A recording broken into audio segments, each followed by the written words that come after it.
ప్రజల పక్షాన ప్రశ్నించాలన్నా ప్రజా సమస్యలను ప్రభుత్వానికి తెలియజేయాలన్నా ప్రతిపక్ష హోదా కావాల్సిందే అని వైఎస్ఆర్సీపీ ఎంపీ వైవి సుబ్బారెడ్డి తెలిపారు. పరకామణిలో దొంగను పట్టుకున్నది వైఎస్ఆర్సీపీ హయాంలో అని చెప్పారు. అసలు లేని లిక్కర్ స్కామ్లో అక్రమ అరెస్టులు చేస్తున్నారని వైవి సుబ్బారెడ్డి ఆరోపించారు.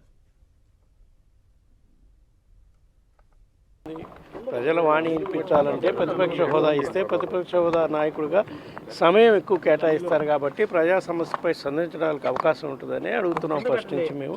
దాని మీదే వీళ్ళు ఇంక స్పందించట్లేదు, స్పందించినా మేము ఇచ్చే అధికారం లేదంటున్నారు కాబట్టి న్యాయస్థానాన్ని అప్రోచ్ అవ్వడం జరిగింది. దాని మీద ఆరోపణ చేసేవాళ్ళు తెలుసుకోవాలి, ఎవరు ప్రభుత్వంలో అక్కడ దొంగతనం జరిగితే పట్టుకున్నారు, పరకామణిలో ఏదైతే వాళ్ళు ఆరోపణ చేస్తున్నారో పట్టుకుంది మా ప్రభుత్వంలో, రికవరీ చేసింది మా ప్రభుత్వంలో, చట్ట ప్రకారం కేసు బుక్ చేశారు, దాని కోర్టు చట్ట ప్రకారం ఏ విధంగా సెటిల్ చేయాలో స్వామివారికి చెందాల్సిన సొమ్మును కూడా చేర్చే కార్యక్రమం జరగడం జరిగింది. అన్ని అక్రమంగా పెట్టిన కేసులే. త్వరగా న్యాయస్థానాలకు పోయాం, కొంతమందికి ఆల్రెడీ బెయిల్ వచ్చింది, మిగతా వాళ్ళకి కూడా త్వరలోనే బెయిల్ తప్పకుండా వస్తుందని మేము ఆశిస్తున్నాం.